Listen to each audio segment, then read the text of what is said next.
Welcome to Footy Talks. Footy Talks. Footy Talks, your Thursday footy fix. Luke, Stephen and KJ with you as always. And today, for me, it would be great to come back to Toronto. Even if I can come back as a player, it will be great because I will love it. They're moving back to Toronto and they want to move back into the house. So within the next month and a half, I think I got to find a new house. I don't know why. I don't know. Maybe because I sleep a little bit on the plane. But as soon as I looked up and saw the trajectory, I knew it was a goal. And then from that moment on, I kind of I lose my mind a little bit and don't know what to do. So I ran to the bench. Welcome along to Footy Talks, presented by Powerade. We are heading towards the MLS Cup playoffs, and over the course of the next few weeks, we will get you set for the Major League Soccer postseason. Luke, Stephen, and KJ with you, usually on a Thursday lunchtime at 12:30 Eastern Time, of course. But we were a little bit preoccupied yesterday, boys, weren't we, with the action on TSN, with the Euro qualifiers, the playoff finals, and Stevie. I was expecting some kind of background track, Flower of Scotland, whatever it was, to accompany your appearance on the show today. What a day for your boys. Yeah, absolutely incredible moment for Scottish football. It's been a long time coming.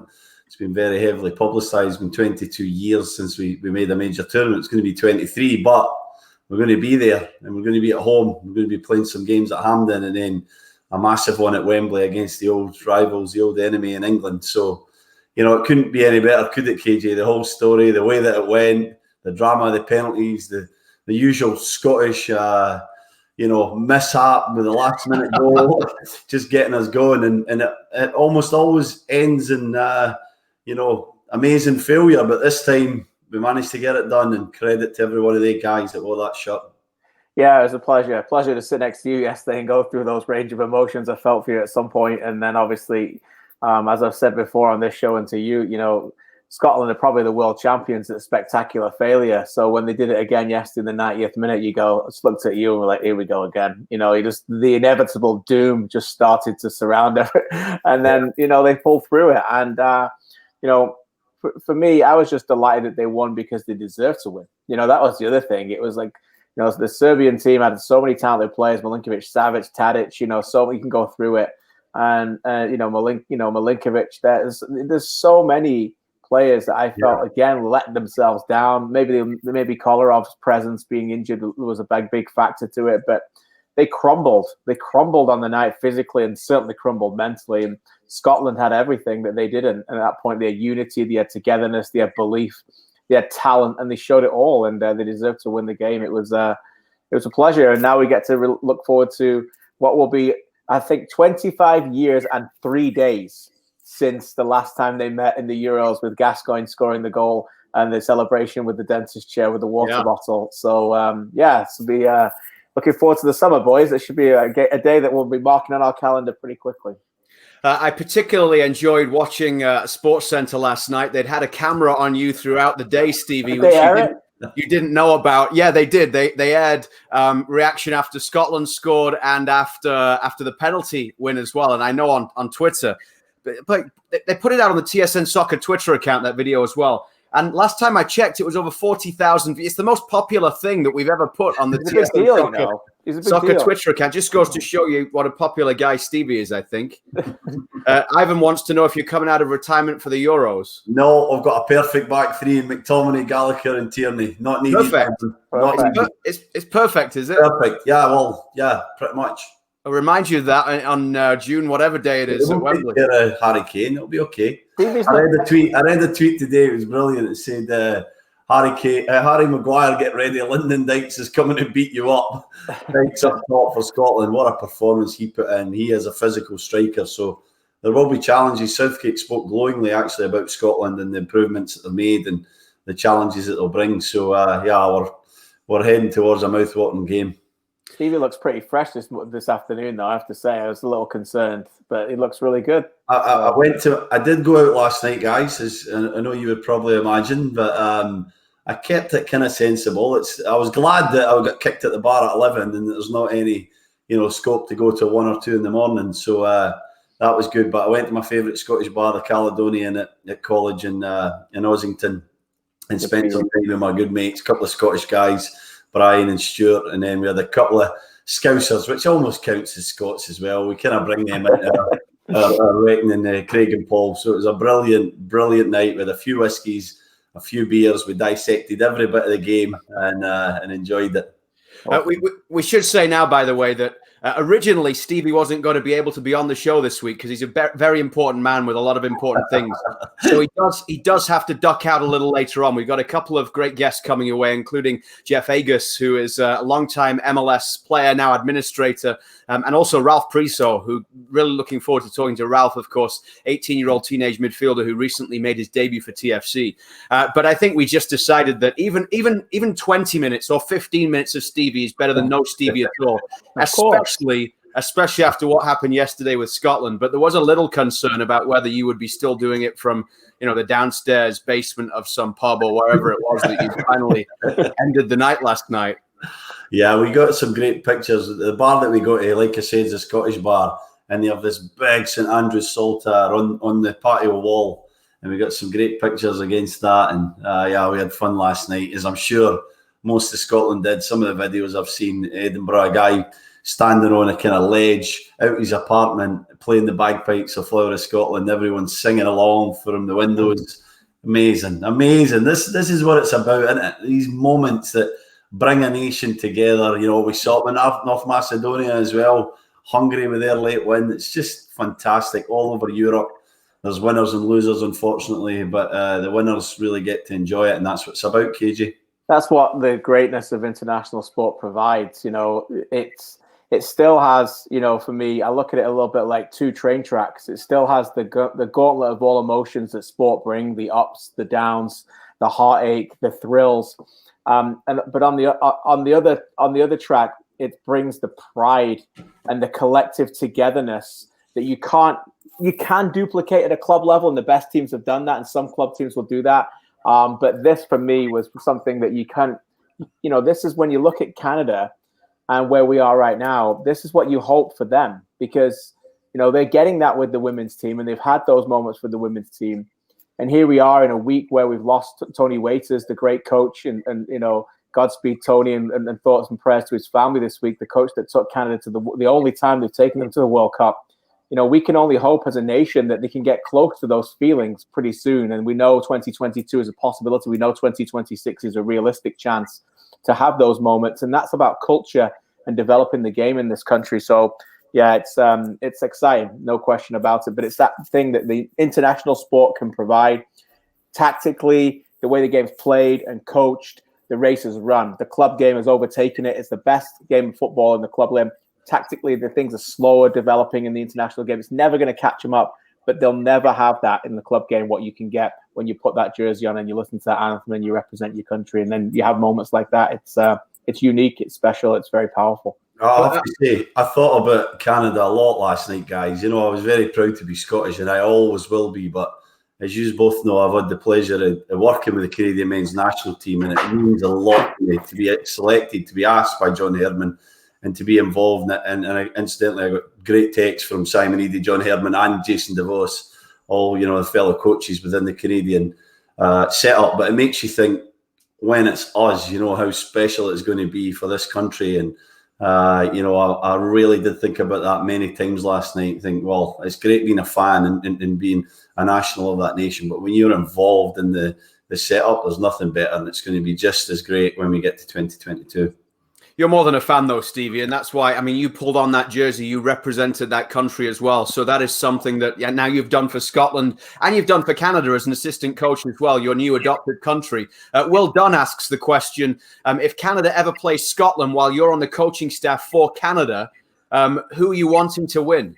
Canada, no question. KJ knows me well enough to understand whoever I'm representing, Burkina Faso, New Zealand, I don't care. I want them to beat anybody I'm playing against. So there's no question that I would want Scotland to lose that one heavily.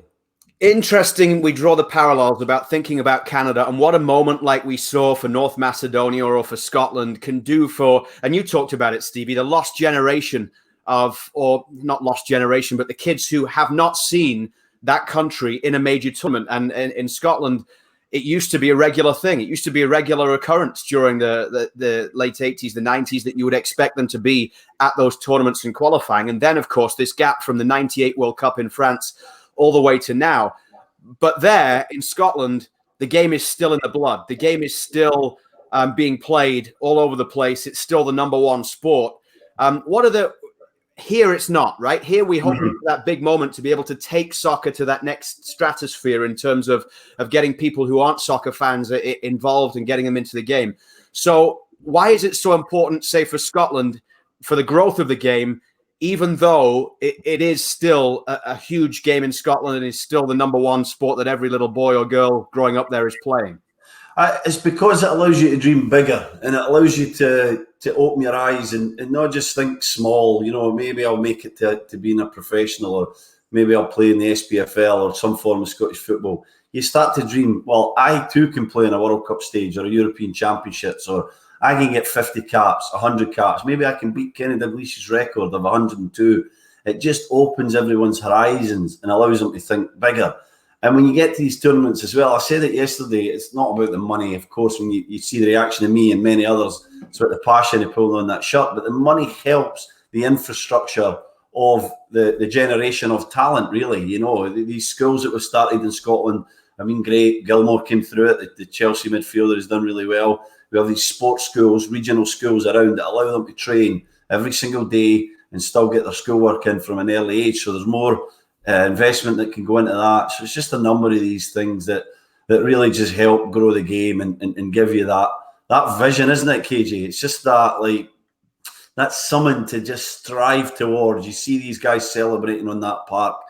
You know, who can't want that now? Who can't think, what's it like to be in that change room, to go through that emotion with my fellow countrymen, my mates, and my whole nation behind me? I mean, their phones must have been blowing up. My phone was blowing up. I've not played the game for 5 or 6 years. These guys must have been getting thousands of texts and messages through their social feeds and their cell phone. Yeah, great points. Obviously, the money is so important. The other thing, too, for me is it legitimizes, if it ever needed to be, their league structure. You know, because, you know, they have fallen behind significantly over the last few years with the influx of money, drowning leagues like this in some regards. And how do you survive? And it's a remarkable achievement that those people are continuing to survive where they are. But there was players on that field yesterday. I'm not going to name all of them, but Christie, Gallagher, Jack, they're playing in that league, playing at a high level and controlling the game against players playing consistently UEFA Champions League minutes. And so they say, okay, now you're playing at a high level in that environment. You can play there as well. Suddenly the league should stand up a little bit more and say, yeah, we are playing at a top level here. And people can laugh because Celtic got knocked out in the Champions League playoffs and didn't make it this year and all of that. Those kind of things are separate. It's about what are you doing every week there to legitimize that league and the standard that you're playing there. And that's the same here. Major League Soccer, same thing in the Canadian Premier League, is how do you raise the standard of that? And when you go up against other teams and other leagues in other countries, that's how you judge yourself. And that's what they'll do now. They'll go back to those clubs, you know, feeling like they're 8 foot tall, and they should, because that's what they did on that bigger stage for their country, and that's what international sport can bring. Certainly whets your appetite for the Euros and what's going to come next year, Stevie, doesn't it? Yeah, it does. I mean, like I said, there's 2 home games and then there's a game against England at Wembley. It's like the dream scenario for Scotland and their fans. And, you know, not trying to look too far ahead, I'm sure we'll have about 1,000 shows to preview these games. But, you know, I do think Scotland can do well. I actually think that, you know, they can get the results needed. We know that some third-place teams will qualify. So I do think they might be able to get to a knockout stage of a major tournament for the first time in their history. But let's enjoy this. And one thing I want to add, guys, is that, you know, I don't know a lot of these young men very well or at all, but, you know, they look like they're so together. But what I do know is the assistant coach, John Carver, I've known him since I was 12. I went to Newcastle. He was the youth team coach at Newcastle. He then became first team coach as I broke into the first team. He was, of course, Toronto FC head coach for a few years, and he was here in Toronto. And we've kept in touch for, 28 years. So, you know, I'm really close to JC. I was texting him before the game. And Steve Clarke was my first assistant coach at Newcastle under Ruud Gullit. So I've known Steve since I was 19, 20. So I really feel proud of the guys and happy for them, the way that they've grabbed these young men together and having them believing in one goal, buying into one way of playing, and understanding that there's more. They have more in them. They don't just need to sit back. We didn't just sit back against Serbia. We took the game to them. Yeah, there wasn't loads of chances. We're still, going to be a team that are never going to create loads of moments, but there was enough there in that performance against Champions League players, like KJ said, to say that we can compete with anybody on this stage and show our uniqueness and win games, basically. Well, when you've got players like Ollie McBurney of Sheffield United able to step up and take a penalty like that, it was never in doubt. Hey, don't underestimate that, by the way. It's a nation that's never taken a penalty shootout, has gone back-to-back penalty shootouts to get to the Euros and didn't miss one. And by the way, never looked like missing one. Not one. It wasn't one that rolled under a goalie's sleeve or one that just got a bit lucky or hit the bar and went in. Every one of them to the point. And you guys know what I think about shootouts and what I study sometimes. That everything they did was perfect. Everything that they did. The position of it, where they went, the order they took it in. Yes, they got a little bit of luck winning the coin toss twice. That helped. Everybody needs luck in sports. But Stevie, that was immaculate the way that they went up. And they picked the two guys to replace the two guys that weren't on there. McBurney was the one who went fourth. And then there you go again. The guy steps up again. McLean, number 5. The last time it was to win it. This time it was a massive one to make sure they could stay in it. And they won it because of him again. Yeah, 2 things for me.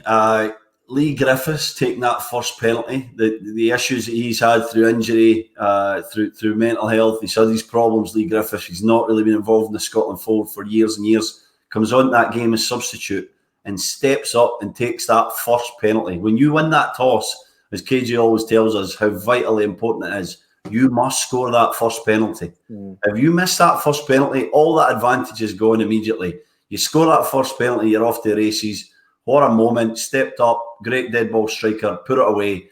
And the other guy that I want to highlight here is David Marshall, a guy that I've actually won Scotland caps with.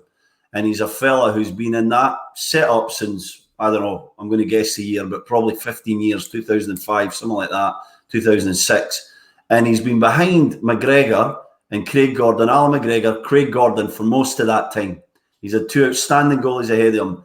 He's kept coming back. He's kept putting his name there. He's kept being available. He's now become our number 1. He deserves it. He's been brilliant. He's been so consistent. His saving extra time was vital. Yeah. And he has the last touch of a Scotland player to get them to the major tournament. So happy for Marshall. He's a brilliant big guy.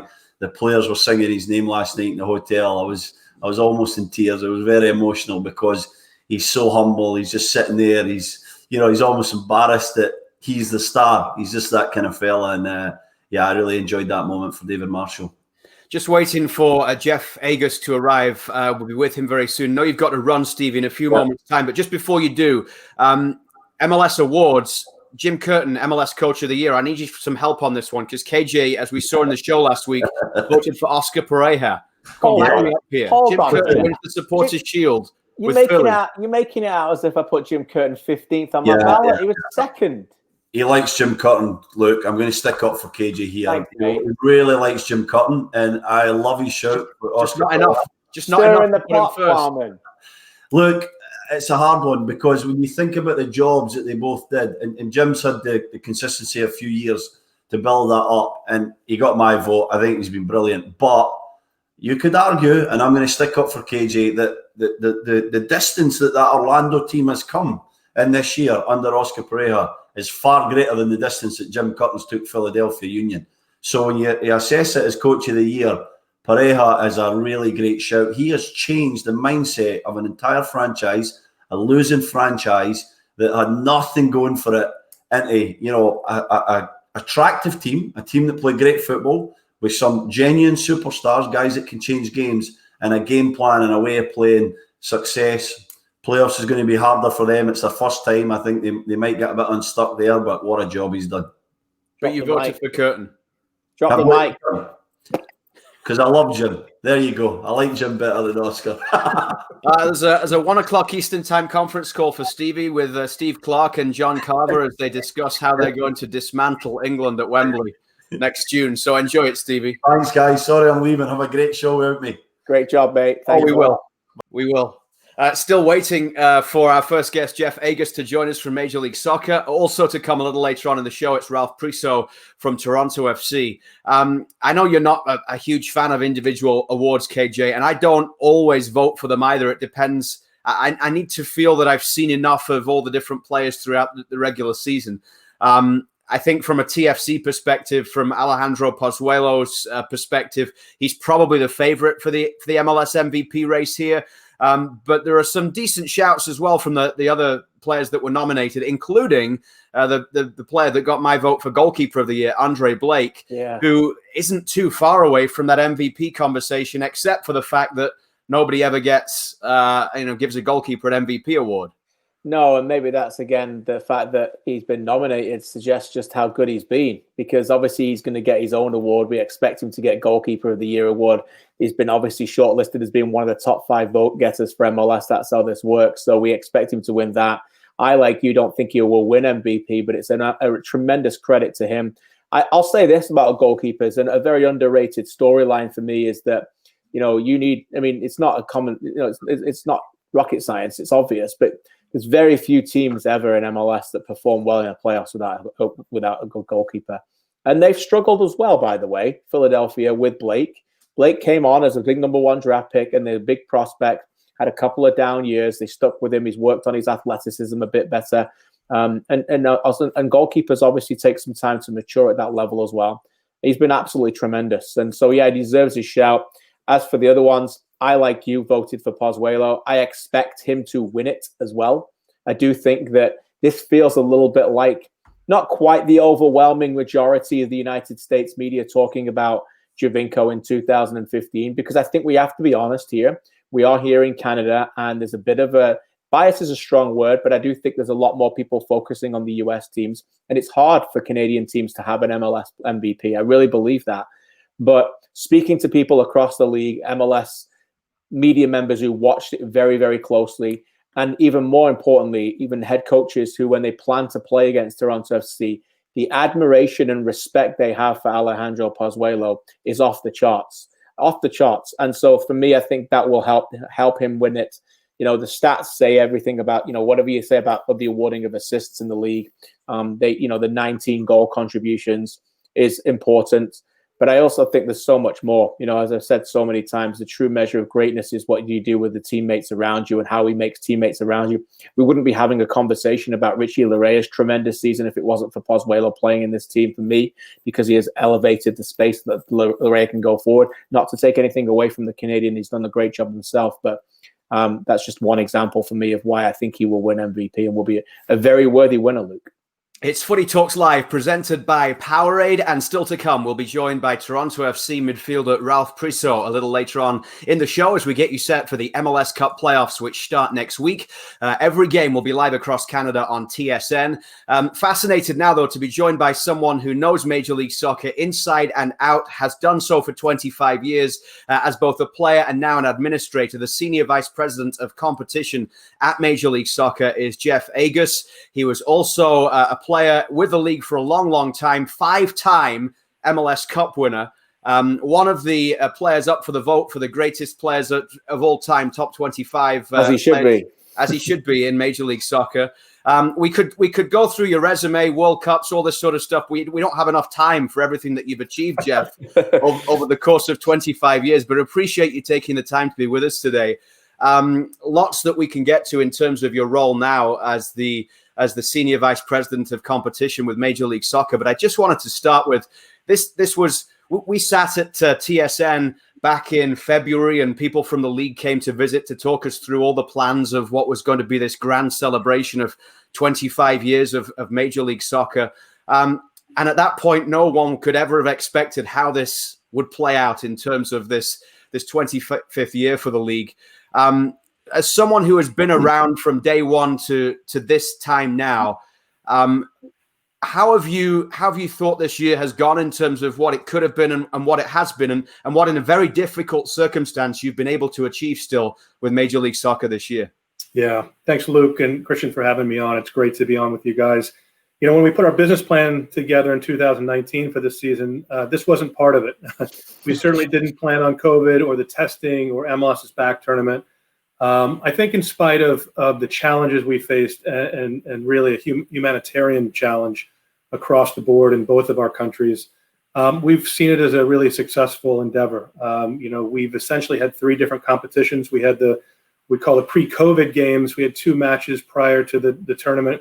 Obviously, a few weeks transpired between those 2 games and then the MLS's back tournament. And then we're one of the first leagues in the world to put on a successful tournament. And I think that spoke really to the preparation and the plans that we put into effect for that tournament. Coming off of that, then into August and relaunching the league, hoping to play as many games as we possibly could have, and really playing for most teams 23 games out of a 34 game schedule, I think just speaks to the amount of work that not only people in the league, but importantly people at the club played, specifically our chief medical officers, our medical staffs, our coaches, our chief soccer officers did an absolutely fantastic job of making sure that player safety and wellness were their priority. Jeff, thanks again for coming on the show. I wanted to ask you, obviously, some people forget that the season may have been over if it wasn't COVID. The MLS Cup was supposed to be over in November. Here we are now excited about the playoffs. But you mentioned there about the 23 regular season games. I always thought that was a crucial number, not necessarily because it's 23, but it sounds like a significant reference point of body of work, doesn't it? Rather than getting to maybe 15 or 16 and having an extended playoff. How crucial was that in the leagues determining to get to at least this point and pushing the playoffs to this point? And why do you think that was crucial? Yeah, that's a really good question. I don't know if we had a goal of a certain number of games. We wanted to play as many games as we possibly could, obviously understanding that there's an issue in terms of the physical nature of it. Playing too often would create too many injuries, and so we had to try to identify a balance. We created, a data and sports science subcommittee that provided information. And look, we looked at this from an evidence-based perspective. Part of that was in play when we spoke to ownership about how many games we play. Part of the broadcasting piece was also going to be important when making the final decision. But ultimately, we just felt like we could get in at least these 23 games in total and get as close to the 34 games as possible. We didn't expect to be here in November at this time where we are, but we're incredibly happy that in our 25th season we can celebrate in this way, and we're really looking forward to the beginning of the playoffs. Was there ever a point when you thought, how are we going to do this? This might not be possible. I mean, the whole world was in complete turmoil through this sort of April, May time. I remember Commissioner Garber at one point when they were announcing the MLS's back tournament saying, things had changed so quickly within the course of a few weeks. When you sit there faced with this, I mean, you've achieved so much on the field as well as what you're now doing in your career off it. But this must have been one of those challenges that you're not prepared for. You can't possibly prepare for sitting there in April thinking, how do we, one, keep everybody safe, and two, have some kind of a season this year? Yeah, it was an enormous challenge. And I think we even look today and kind of wonder what's going to happen tomorrow and how do we overcome these different issues that are coming forward. We're seeing such an increase in the number of cases across the United States, and uptick also in Canada as well. And it really, as I said before, it's no longer a medical issue; it's a humanitarian issue. We've in the news they talk about these doctors who come across Doctors Without Borders, and when they go to third world countries, they're coming to the United States now because of the number of cases that are here, and so we're seeing that mirroring in our club setting and making sure that clubs are doing everything they possibly can to keep players and staff safe. Really creating an environment with testing, with quarantining, with doing everything they can to limit transmission and spread. But it's literally a 24-hour cycle. Every single day there is something different to overcome, and I really take my hat off to our medical department who really stood strong. Our senior executives who have created the ability to go into these tournaments and relaunch the season. And as I said before, importantly, our clubs have really followed everything we said to the letter of to a T, and have really been great partners in making sure that we prioritize player health. Jeff, you mentioned the clubs there. Obviously, our job is to cover the league, and we take a lot of pleasure with that. But the majority of our work is to cover the 3 Canadian teams. And when they've been interviewing them this year, They've been doing all their interviews on location from a different place, their new home, so to speak. And, words like perseverance and sacrifice have come up many times from the likes of Mark Dos Santos, Greg Vanney, and Thierry Henry and their players. What is it your take and the league's take on what the sacrifice that the Canadian teams have got to go through this year to be able to uproot and go to a different place and make the best of a new home? It's a good point. The Canadian teams have actually had an extra obstacle that no other teams have had and had to overcome, this travel component, testing component. They've had to move to a surrogate city, all three, one in Portland, one in New Jersey, and one in Connecticut. That in and of itself is such a challenge to just think through in terms of how they would create now two different environments to make sure that they keep players safe. So I give all three clubs just an incredible amount of respect to be able to do that and be really willing and great partners in terms of doing that. It hasn't been easy. I know, when you go away with the national team at these January camps, it's very much like those types of camps where you're just away from your family, your friends, everything that's sort of normal in this type of normal and routine. And those are all different now, and you have to spend that kind of time away from all the people that you love and want to be around, and that's a real challenge. And I think they've done just an incredible job of overcoming those challenges.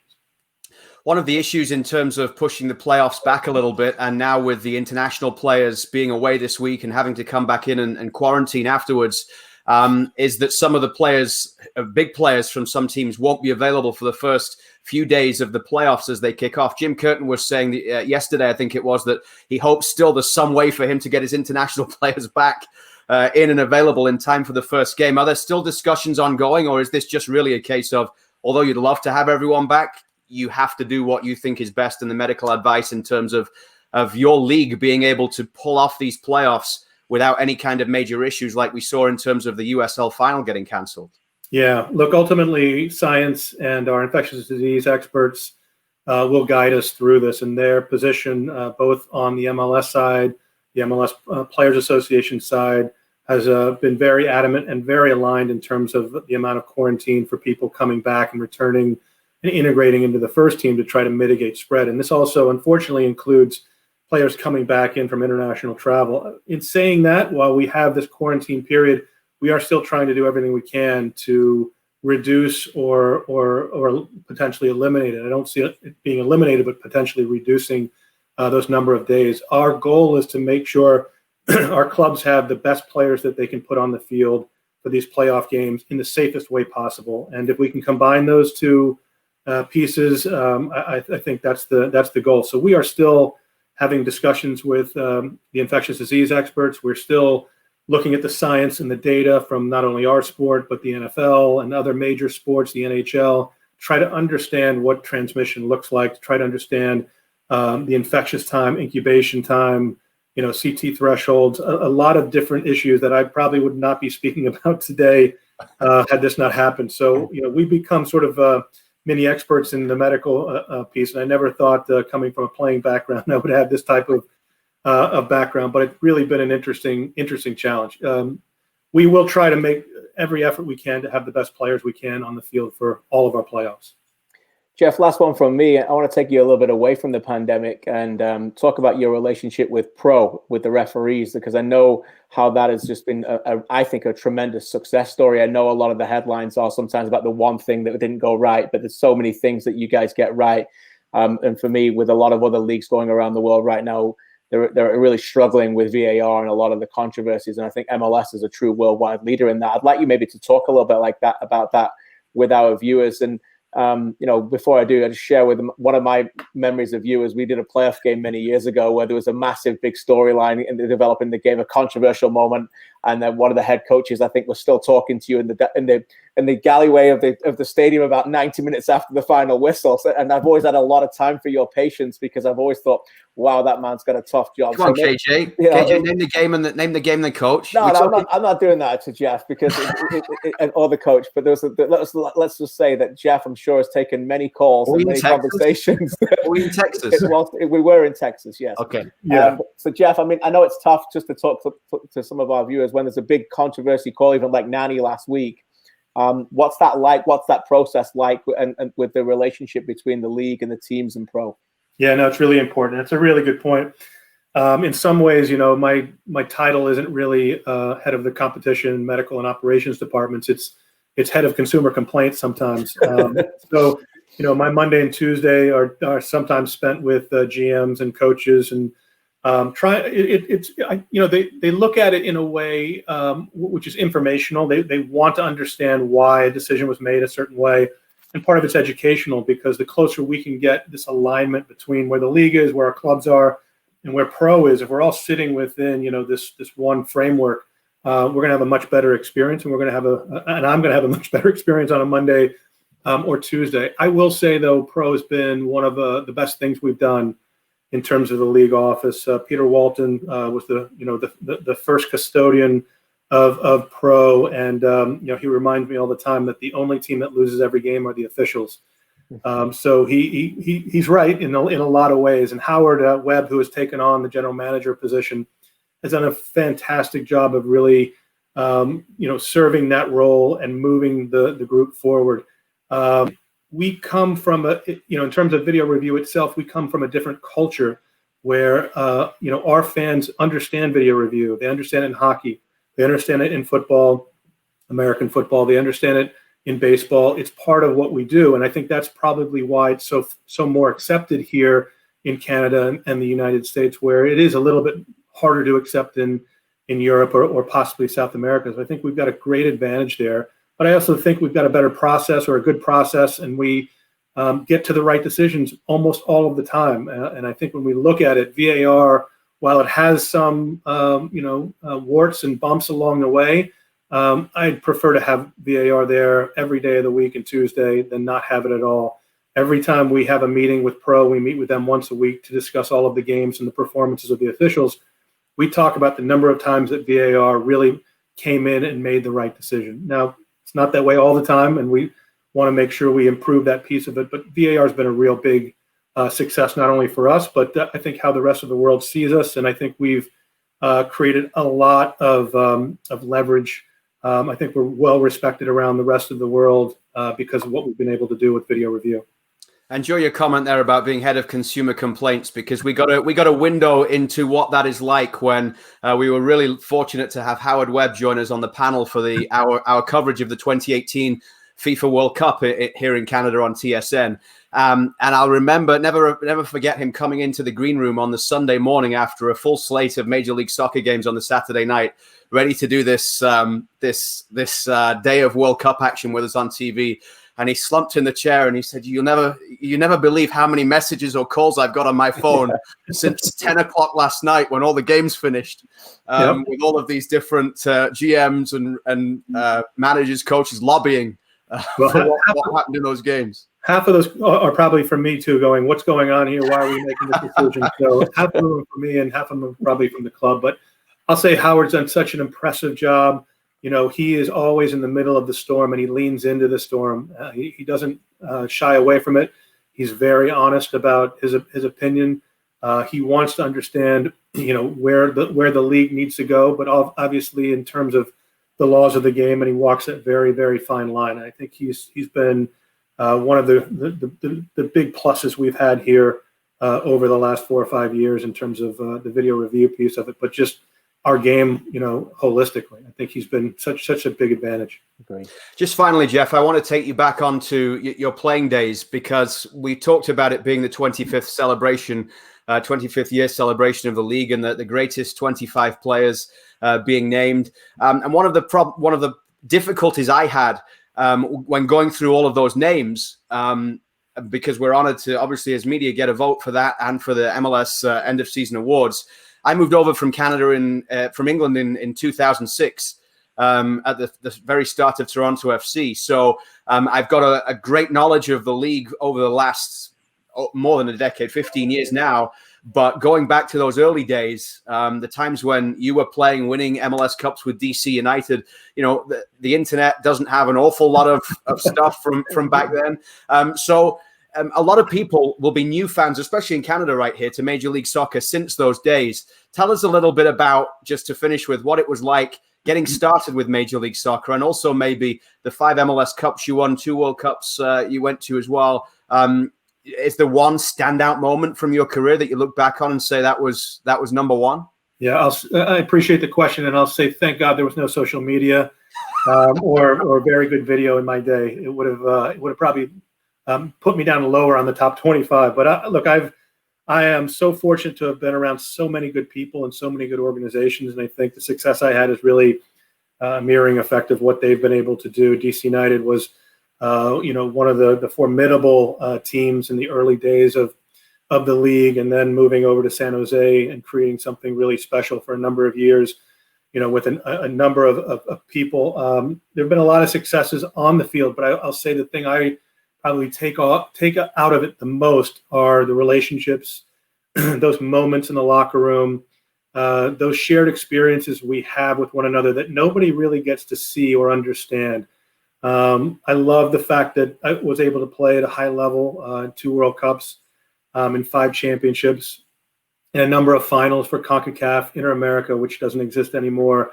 But there were so many special moments, but the ones I just value the most are those ones with my teammates, my coaches, front office staff, because those are the ones that I think about now.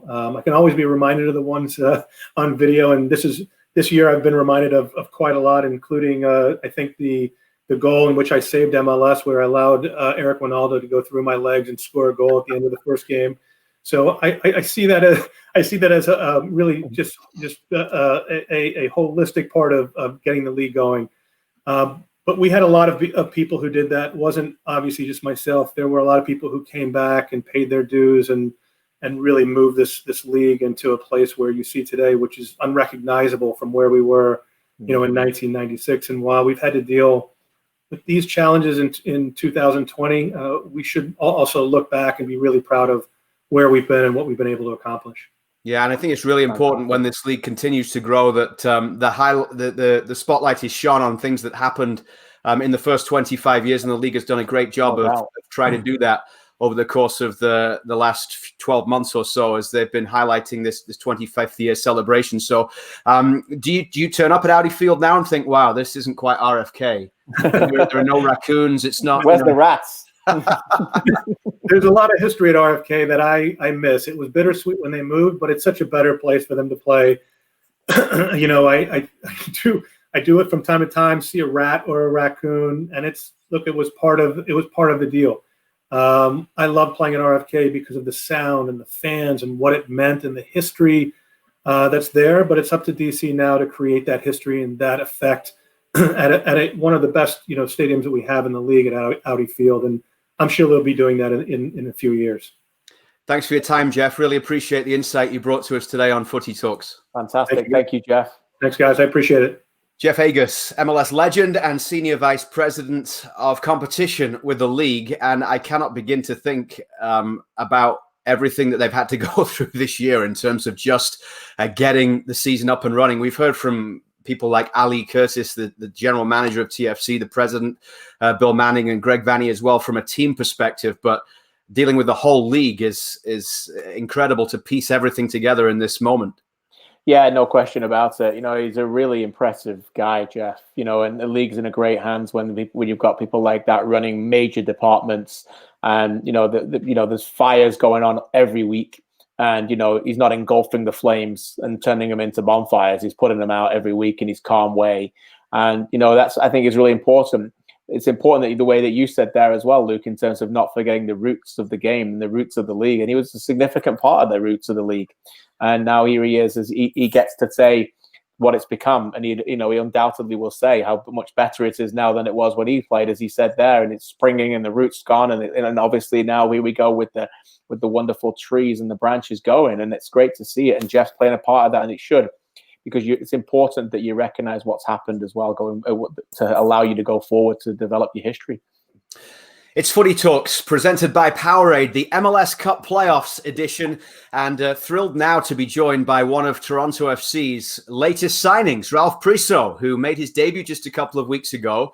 18 years of age, having come through the academy there. Ralph, it's great to see you. Thanks for being on the show this week here on Footy Talks. Hey, guys. Thanks for having me. First off, so much we can get to, Ralph, but I want to ask about what it's been like this week for you guys after all that time having to be away and training in Hartford to finally be able to be back in Toronto and to be back able to train, obviously in this modified quarantine, back in more familiar surroundings. Yeah, it's been good. It's been kind of weird even to be at home. I just come into the training ground because we've been away for so long. So just kind of having our stuff, kind of how we're used to having it, having our change room, having just the facility, the kitchen, the food back is all good. Hopefully we still have you there, Ralph. How's it been for you this season with the way that things have gone on? Obviously, you have come from somewhere where you were given your contract, you were signed, and then you're obviously looking to get your minutes. Greg Vanney was talking about how high he rated you before you even played, which I'm sure must have felt wonderful for you. And then you got the chance to get minutes. Then you got the chance to start games. How's this season been like for you? Yeah, it's been kind of an up and down year. The TFC 2 season got canceled, so I didn't really know what I was going to do to get games this year.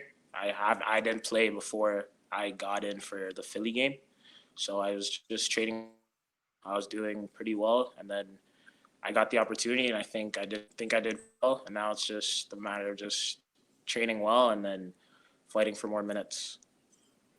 I know that you were training a little bit with the first team earlier on in the season, and then, of course, they went to Orlando. When you get back from Orlando and Greg Vanney wants you to be involved and wants you to be part of the traveling party and going down to Hartford and being part of the first team, what did that feel like when you knew that was the next step along towards getting the contract and being able to make the debut? I'd say it was, I wouldn't say it was a surprise, but I would say it was kind of quick. I think kind of going from training and just being a TI in the environment, just kind of getting a taste to being thrown into a game straight away was kind of was a pretty big jump. I think it was a little bit, quick, but I wouldn't say, I'd say it was fine. It wasn't overwhelming or anything. I think I've adjusted to the step pretty well, and now I just want to keep going. Just keep going faster and faster, obviously, but I just want to keep moving forward and just improving. Ralph, everybody we speak to, both talking to about you as a young man and a player, are very impressed with you. Maybe you can share with our viewers, the TFC fans from all around the world, what it was like growing up in Canada with your love for the sport. When did you start loving the sport? When did you think about it could be something that you could do professionally? And who were those heroes? What were those teams and games that you grew up watching when you were younger that influenced you? Yeah, so I started playing soccer at 3. I started at a club called Clearly Westview. Moved to North Toronto Soccer Club at, I think, 10, 11. And then from there, we were playing against TFC Academy and OPDL. So I was kind of playing against them there a little bit. And then I came into TFC at 14. And then in my first kind of 2-3 months at the club, I thought that this could be something I could do as a job. I didn't really want anything else, really, because I don't really like anything else. So in those first years, just at the club, I took steps. I thought that if I just kind of fix up my training habits, fix up the way I kind of dedicate myself, that it could be something that I do, because I'm pretty good at it. But obviously, I just need to take that next step in my mentality. And I think over the past kind of year, 2 years, I've had. And I think kind of teams I grew up watching, I'm an Arsenal fan, so kind of sorry about that. Yeah, it's pretty bad now. I kind of grew up watching Ozil a lot, Cazorla, and then I really like watching the French league, so I really like the Mota, Verratti, and Rabiot. Those are kind of guys that I watched a lot. Awesome. What was your first Toronto FC memory? Did you used to go to games at all? Sorry. Your first TFC memory, did you used to go to games at all as you were growing up? Yeah, I didn't really go to games before I joined TFC. I joined TFC. The earliest memory I have is when Jovinko scored 2 free kicks at BMO. I don't remember the team it was against, but I remember that game. Did they win? I think he scored 2 free kicks one game against Orlando. Yeah. Yeah, but anyway, when you think about where this club has come from to where you are now, you mentioned Javinko, and you're able to pull on the same jersey that some of these players pulled on who were able to get this club to MLS Cup in 2017. Must give you a lot of pride, not only representing yourself, but this team and this town as well that you've grown up in. Yeah, it's great. You know, I think playing at home in front of just family, friends, and kind of just old teammates that you grew up with in the academy, I think everyone wants to make that jump from the academy to the first team. And I think as kind of take it in and kind of just enjoy it and appreciate it a little bit more, because we've kind of grown up and had to go through all the steps and kind of just go step by step, and then finally getting to the first team. It still doesn't really feel like I'm a first team player, but just being in the environment and training with the first team, playing with them, just being around them is great.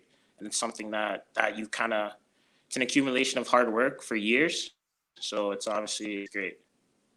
Well, you are a member of the first team. You played significant minutes and played a massive part already in this season. So congratulations for that. When you're around true professionals who've been in the game a long time, you know, Omar Gonzalez, Michael Bradley, now Jonathan Osorio, Lawrence Seymour, many of those TFC players are there. I just named a handful of them. What are you learning from them when you watch them on a daily basis? I think you take things like just body positioning and just being clean technically, but I think for me the biggest thing is just the intensity and mentality and training. Right, we trained today, and it was really like everyone was really focused. Guys are being demanding of each other. Guys are getting on each other. Guys are making sure that everything's done just like the game, and I think that's the biggest difference me in the first team, because I think obviously in the academy we train well, we're all good players, but I think just that accountability and just making sure that everything is done well is just a different level, and it's good. Make sure that I'm focused for the whole session. Just want to ask you about Canada as well. The first time we got the chance to really see you playing in full games was when we did the Under-17 World Cup last year on TSN. And you're there in that first game playing for Canada in Brasilia against Brazil. When you're standing out there on the pitch there in that sort of an environment against the home nation in a Youth World Cup like that, with the eyes of the world on you, what was going through your mind, Ralph, at that point? And how good an experience was the whole tournament? Yeah, I think the best moment from that game was when we were just in line during the games. I was kind of just in the stadium, seeing a packed stadium, seeing my parents in the crowd, seeing my mom, seeing our Jaden's parents, Jason Russell Rowe's parents, just guys that we've grown up with together, and just kind of being in that moment and just kind of watching us in a big game like that against really the biggest footballing nation in the world was just kind of surreal. And it was crazy to just kind of take and just kind of look around and just kind of be in awe a little bit just before the game, where then you have to focus up and then kind of just get to business. So it was great. It was an amazing experience. Obviously we didn't do as well as I thought we could have, but I think that I've learned from for sure. Last one for me, Ralph. You mentioned it there a little bit, but maybe just take us into the last couple of days with the training. Obviously, it's a while till you play. There's a big gap there, but it sounds like already the team is gearing up to be the mentality at the very, very top, heading into a playoff run that you hope can take you all the way to a trophy. Sorry, the connection's not the greatest. I didn't really hear that. That's okay. No problem. You can hear me now. I just want to ask you if you can just share with the TFC fans the spirit in the camp over the last couple of days. It sounds like, as you mentioned, that it was an intense training, and even though there's a lot of days off still till that next game that you play, it sounds like that you could play tomorrow if you needed to, and you're ready to go to win another trophy. Yeah, I think everyone on the team is really focused up now, because it's playoff time. Everyone's kind of just making sure that there's no room for error. Everything's just 100%. And I think everyone's in kind of that mentality now that we know that it's do or die every game, every moment, every action of the game. Everyone's just kind of focused to just fight for MLS Cup, which is for me is great because it's where I can kind of just learn really how to win and what it takes to win, and just learn winning habits. Last question before we let you go, Ralph. Number 97. Is there any reason for that, or was that just the number that you somehow were given here by TFC? Yeah, I came up from the academy to USL. That was the number I was given, and then coming up from USL to the first team, really all the my preferred number taken. So I thought as well just keep it and something a little bit different. So maybe it'll just help me. People just kind of connect. So I thought, why not? Perfect. Thanks. We really appreciate you being with us today, Ralph Priso. All the best for the next few weeks. Congratulations on what you've achieved. And it's going to be an exciting time through the playoffs. Your first postseason, of course, as a pro player with an MLS team. So best of luck for what's to come. Thanks, Ralph. Thank you, guys. Appreciate it. Thanks, Ralph. Ralph Priso with us on Footy Talks here. And one of the things that has been key for Greg Vanney over the last few weeks has been trying to get players like Ralph, like Jaden Nelson, some games. Not always the easiest thing when you have a very deep squad. And that's something we've actually talked about in the past, KJ, about how even with Greg Vanney, when he was on the show, it's a difficult balancing act between win now, be successful, but also be a club that wants to make sure there is a pathway there for younger players. And especially if they're talented younger players or midfielders who are trying to get past the likes of a Bradley or an Osorio or a Delgado or even a Pozuelo if you're playing a little further forward. It's quite a balancing act that a club has to do, isn't it? Of course it is. I mean, we're talking about professional sports where the outcome of games are, ultimately how people are evaluated. But I do think that in modern day MLS, forget 2020, it's a very different year, that I think that balancing act isn't quite as tight a tightrope as some of the other leagues around the world. And some of those other leagues around the world still able to do it. So I think it's something that we need to do more of. And I think that young players need to be given an opportunity. Young players, if they come through that kind of environment, are often, as you can hear from Ralph already, they're not just coming from nothing. They're already talking like a professional player before they've even signed it. They're in professional environments for a longer time. They just need opportunities to play. And I think we can give them that. I think in a modern day MLS season with 34 games where, okay, you want to win games, but ultimately developing players is crucial. And if you can develop players that can be massive players in your club going forward, that is it. That is a key component of how you're going to create a winning environment. Not only because then you can produce your own players going forward, you don't have to spend money and scout and a lot of other areas, but also as it brings the pathway forward for younger players in that academy to go, yeah, I want to be the next Jaden Nelson. I want to be the next Ralph Priso. I want to be the next Iowa Canola. And if you don't have that pathway, then it's just because you might as well just close the shop down. So I think it's really important. And TFC needs to start doing that more. And I think they've done that here. It's a great opportunity for them. And as these players have shown, particularly that young man we just spoke to, when he's been given a chance, boy, oh boy, is he definitely taking it. He has not looked out of place at all, both as a starter and as a man who come off the bench and make an impact. I love his left foot. He brings tremendous balance to midfield. And you can see he's a very professional and impressive young man already.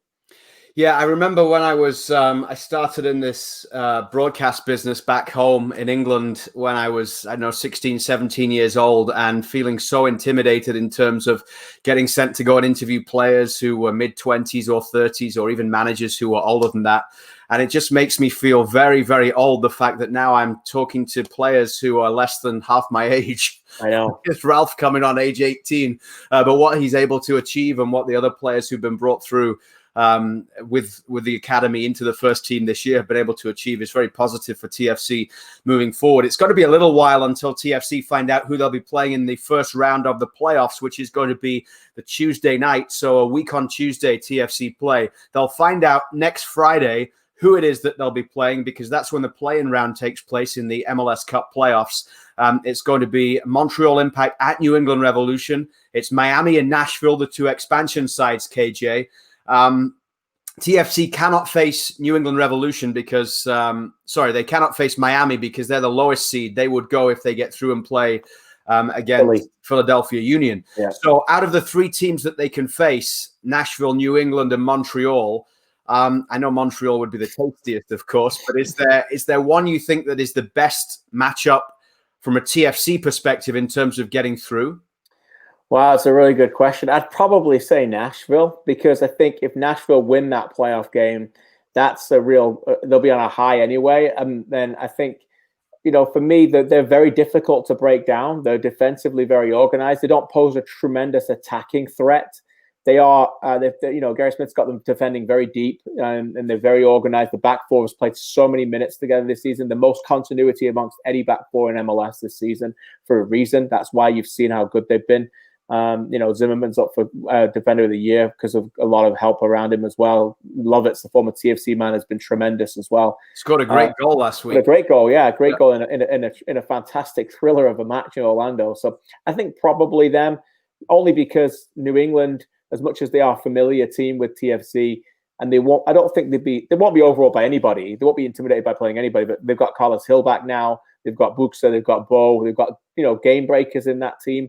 And I'm not sure they wouldn't fear Montreal, but I just don't think that storyline, soap opera, that narrative that we would love. I don't think they need that right now. I don't think they would want to bother with playing Montreal right now at that point. So, a team like Nashville, they're a little bit unfamiliar with both ways. I think would be a good matchup for Toronto. It's Footy Talks presented by Powerade, and throughout this playoffs, in each show, we will have the Powerade power play of the game, and we'll have something from the MLS Cup playoffs, whether it's TFC or another team. We talked a little bit about Montreal Impact. They only made it into the postseason in the final day of the campaign, and for a long while, KJ haven't been in the best of form, and we wondered if we would get a second Canadian team to join TFC in the playoffs, but they managed to go to DC United on the final day and get that victory. So Victor Wanyama's goal in that game at Audi Field is our Powerade power play of the game. So here it is. And this was when Montreal were trailing at this point, 73 minutes into the game. I remember saying on the TFC broadcast, there's all sorts of things were going on across the Eastern Conference on a dramatic decision day. That at this moment in time, Montreal were going to be done. They would not be making the postseason. Right. As it was, they came to win this game. But Victor Wanyama's goal is a big reason why they're in the postseason with a chance of even going on to maybe play TFC. Yeah, tremendous corner by Kyoto, puts it away exactly where you want to put it as a header, and then Wanyama delivers his biggest goal since he's become a Montreal Impact, just his second goal. Remember, his other goal was also a header against TFC at the back post from a set piece as well. But you could see what it meant to them. Yeah, to paint the picture, and we were in studio doing it as well as you were commenting on the TFC, all things were going on. For the first time all season long, Montreal Impact dropped below the playoff line. First time all season long during this game. And there they are, 17 minutes away from being knocked out of the game of the season, having suffered all they'd suffered, all that over 100 days in a hotel this year, and not having to go home. They stayed back and didn't go home like the other teams did to give them more preparation for that game. And there they were 2-1 behind against the team that was going to overtake them. And what they needed to do there was get that goal. That goal actually only put them at 2-2. The winning goal of 3-2 put them in ninth. To move them from 10th to 9th as well. The 2-2 goal put them 10th. And massive moment. A big Powerade moment for us and a big power header from Victor Wanyama, because it was a time when he needed to step up and they delivered.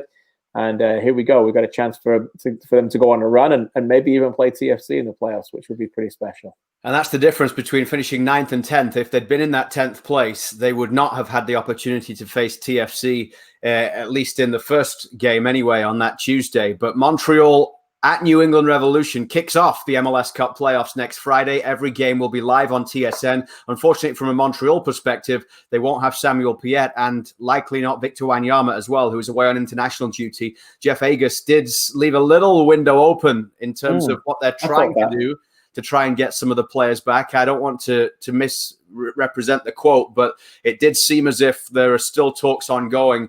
He said they wanted to have their best players available if possible, but obviously health and safety has to be first and foremost as they're moving in to these playoffs here. It is the MLS Cup playoffs coming next week on TSN, and we'll be setting you up for it with Footy Talks next Thursday at 12:30 Eastern Time, when hopefully If you did join the show late, by the way, Caldwell was here for the first 20 minutes or so. He had prior commitments because we had to move the show to the Friday this week, so he couldn't stay for the whole thing. But the celebrations, I think, will be continuing long into the week from Scotland's advance through to the Euros. So maybe they'll just be about dying down by next Thursday's show, KJ. Yeah, he may have had a prior engagement, or he may have had a tough night where we gave him half a show to work on. That's all. So just leave it up. We'll leave it up for interpretation. You can make your own mind up. Exactly. Thanks for watching wherever you are around the world. Great to have everyone with us. We'll see you again. There'll be an MLS Cup playoff preview show on TSN next Wednesday as we get you set for the whole playoffs, and then Footy Talks next Thursday, 12:30. Thanks, everyone. Be safe.